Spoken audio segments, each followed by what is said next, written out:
also started in the Bengals' first preseason game, and it was more of the same from the offensive line. The QB was sacked once, then hit while throwing on a 3rd and 4. He took a total of 13 snaps, finished with 39 yards passing.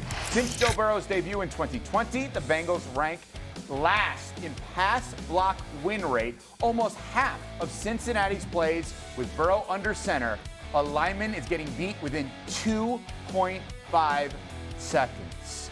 Dan Orlovsky, you played the position. How do the Bengals overcome their O-line woes? Everything has to be about, can you play 17 games? Oftentimes in football and offense, for sure, it's like, hey, we got to score. We got to convert. We got to get this 3rd down. We got to get in the red zone. Score. No, just get him to play 17 games, because here's the thing. If Joe Burrow plays 17 games and that defensive line is healthy, this new remade defensive line, if those two things happen, they're in the playoffs. We all know that. And then once they're in, they can beat anybody. And so the mindset has to be from both Zach Taylor as the play caller and play designer, and from Joe Burrow, health. You're gonna play good. You're one of the great quarterbacks in the league. You've got dudes on the outside. You can run the wing T offense and score 30. Health. And so that's got to be the focus point. Now everyone's got to do their job. There is a little bit of like, okay, let's put him underneath center a little bit. Maybe we max protect a little bit more. We keep a little bit of an extra body in. Joe can't hold on to the football as much as he likes to. But that has to be the main focus. If they just get him to play 17 games, they're in. Dano, I'm with you on that with Joe Burrow. If he plays 17 games, it's going to result in good things for the Bengals. And this is the first time you've ever said something positive about Joe Burrow. Oh, boy. Fair enough. But my point is, if you look at their schedule, they're only underdogs in 2 of the games this season. So if Joe Burrow is healthy the entirety of the year, then all of a sudden now we can entertain the possibility of Cincinnati winning the AFC North and potentially being the #1 overall seed in the AFC and having the playoffs in that conference run through Cincinnati. But it all hinges on number 9 being able to stay upright.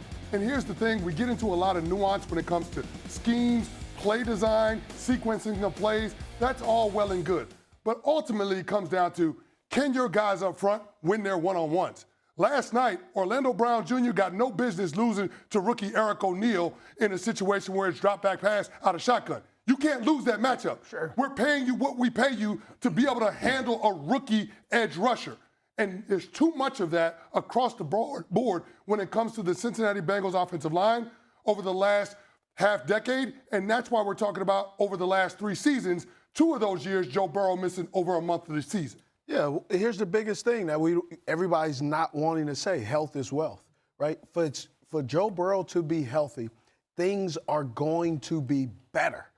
But at the end of the day, you got to have people out there who know what they're doing. Well, what you can do is you can make some adjustments. Put them under center. Check. They're doing that. Yeah. Run the football. The one thing that I do give Zach Taylor credit for is he's allowed Joe Burrow to sit there and be the captain of the ship. He's allowed him to go ahead and make adjustments, audible, do all those great things. Now, as he's mastered the offense, now to save your coach's job, your coach now has to make some adjustments and protect your player from himself and run the football more consistently. Yes, a wide receiver just said it.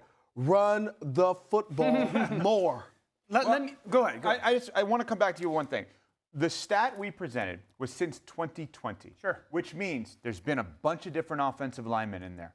And the one consistent person in this is Joe Burrow. What is the responsibility of the quarterback to avoid the rush? Okay, there's 2 consistent people, though, Joe Burrow, Zach Taylor. Okay, so that's that's a perfect, because I want to give you 2 examples, one of each. Who was the least hit quarterback in football last year? The least touched? Right? Matthew Stafford, who's one of the oldest quarterbacks in football. Yeah. Why? Because Sean McVay was very clear with the thought of, all right, we're not gonna expose him in the pocket a ton. We're gonna move him. He was also the quarterback that what we call bootlegged the most. He was the most bootlegged quarterback, meaning fake one side and run to the sideline on the opposite side. He did that more than any quarterback in football. Yet he was 41 years old or something. He ain't running away from the defense when he's doing that. You know no, that's for the protection. Exactly. Yes. So it's like Sean McVay having the awareness to do that. Zach Taylor's got to do that. Is it abnormal to your quarterback? For sure. but it's going to minimize the hit. So that's the first part of that. The second part is a guy that he played with, that he won a Super Bowl with. Remember how people used to make fun of Peyton Manning and Eli Manning at times because in the pocket they would like throw the ball away and almost like fall to the ground and be like, oh, look at these guys avoiding hits. You think they were doing that because they were scared? No, they're doing it because they're smart. I'm trying to play 20 games this year. Every hit matters. And so that's the point where the part where Joe's got to take it upon himself to be like, we don't need to see you're tough anymore. We know that you are. You don't have to prove it. Stay healthy. And so if it's not there, I don't need you to hang in the pocket. But is getting hit blindside on this VO we're showing, is that being tough? No, but some of it's out of our control. That ain't got nothing to do with tough. And here's why it's most important, why Zach Taylor has to adjust. What division does he play in? AFC North. And what is the AFC North known to be? Black and blue. Okay, you don't get black and blue by holding your breath. Nope. You get it by the physicality. And also you see in Buffalo, all these teams that we're talking about in the AFC, they're playing in a place in the world. What happens in December and January? Okay, the temperature drops. The temperature drops. So why is my quarterback in the temperature drop when there's snow on the ground? He's out there 5 wide, dropping back, trying to read through the snow. It is X's and O's and let the Jimmies and Joes. But here's the problem that you have, Steve, and I agree with you. In a lot of instances, you have to protect the player from himself. Yes. But that ship has sailed in Cincinnati.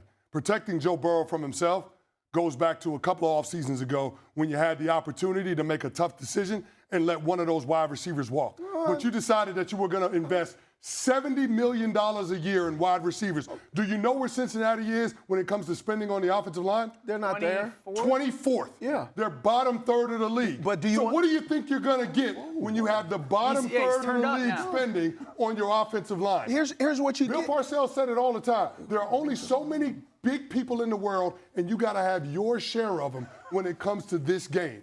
Okay. And the Cincinnati Bengals don't have enough big people that can line up and win when it comes to blocking. But that's how guy. they've always been, though. Like, and it's worked, though. It has times it has worked. Has it, though? They went to the Super Bowl. Okay, they've been in the playoffs 2 years, and Joe Burrow is going into year 7. Right. Has it worked? When Yes, he's healthy outside of that 1 year, when 2 years ago it was Hall of Fame, historical performance, the defense was so bad. But when he's healthy, they're in. Wait, but then answer this But you're question. given the caveat of when he's healthy, and the guy has been on IR, 3 times in his career? Totally. So that's half the seasons he's been in the league. But you're making it seem like Joe Burrow is the reason. It is collective. Sure. And answering the question is this: why is it so hard? Because the college game is not teaching these young men the fundamentals. They don't. Half of the linemen are not looking at the defender. Half of them, just like the wide receivers, just like the tight ends, they're all looking to the sideline, looking at a pitcher. But Steve, you got to find the other half that knows how to block. Well, there are organizations that do it. Yes, they have. There are organizations that prioritize. And demand is not there. Other organizations have gotten those guys, and this organization is having a hard time picking them. Just like some other organizations can't pick a wide receiver outside of getting an older veteran off the street. So everybody has their blind spot. But you got to give them some grace and understanding. It's like, hey, they're figuring it out. But we can say Orlando Brown Jr. must be better. But I agree. There's also a connected part to this, right? So this defense in Cincinnati has to be better. Because if the defense is a little bit better, then we don't have to throw it as much, because then we're not trying to score 30-plus points a game, and we're not chasing points. So there's a connection element of it. I'll ask you, as a defensive lineman, would you rather pass rush or run defend? Oh, pass rush. Okay, you'd rather pass rush. Yeah. If you ask offensive linemen, the great ones that I've been around, they always say they want to run. Run. They got to. So there is a simple answer here of that. While Joe is amazing, you're spending all that money with Jamar and T, and they're outstanding. There is a reality where, like, hey, man, we got to run the football a little bit more. We got to be willing to play a little bit more of a smash mouth brand. Yes. I know it takes the ball out of our 3 best players' hands and our 3 most paid players' hands. Yep. But if we're trying to play 19 or 20 games, that's going to be the best thing for our offensive line that is a average at best unit and trying to help them play a little bit better. Okay, Dan, hold on. I want to ask Dano a question as a follow-up. I agree with you that has to be the philosophy in Cincinnati. But can a leopard change its spots under Zach Taylor? They have no choice. That's true. They have no choice. And I got another. When the last time you been around a leopard? Oh, I was safari for my honeymoon a couple years ago. Wrong guy to ask that. Come on now, you know that he's been everywhere. Hey, he's been everywhere. That's a good one. He said, hold on. Here's the thing I would say that we went on a safari. here we can adjust Great things. pictures of him on that. Great picture. We got to find that Here's picture. what we can adjust and do.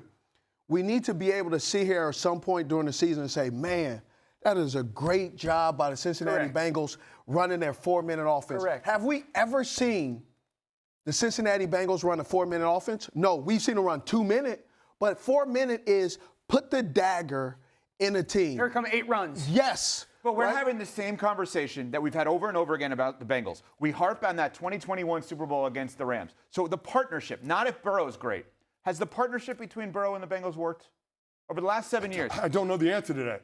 I mean, we live in a world where Justin Herbert has been to the playoffs more times than Joe Burrow. That seems weird to say that, but that's the reality of it. Okay, so partnership, has it worked? Yes. The Bengals matter. Yep. They're in the conversation every year, and they're a team that people sit there and say, hey, they're a Super Bowl contender. They're not in the conversation when it comes to playoff football.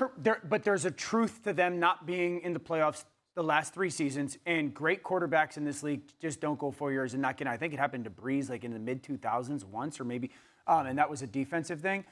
But here's why, like, you can ask that question, and we could all sit here and say, none of it matters, because everything is on the line this year. So they're a 10-month-a-year conversation, but not the 2 months that matter the most, which is January and February? That's the partnership. Yeah, but I'm not going to go to that. There's probably trend towards that. I'm not going to that yet. I think this is what preseason is about. Is everybody understands you assess where you are, you figure it out, and then if you don't figure it out, like what's going on in Cincinnati, it's ultimately going to mean that Zach Taylor will be replaced with someone who can understand. I don't think Joe Burrow is the issue. Joe Burrow is their quarterback. But look, Joe Burrow doesn't cover anybody. He doesn't block anybody. He doesn't run any routes. But there are some areas that are outside of Joe Burrow's responsibility that we need to have ownership and accountability that does not factor in Joe Burrow being in the sentence. I buy some of that, yes.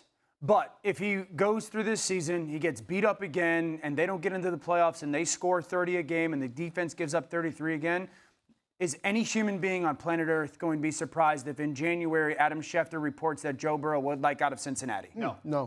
So everything's on the line. It happened before. His name was Carson Palmer? Correct. Is he going to have to go to Matt Stafford route to win a championship? Possibly. That's the question that people would ask. Hopefully not. Hopefully not. But it happens. That's not off the board.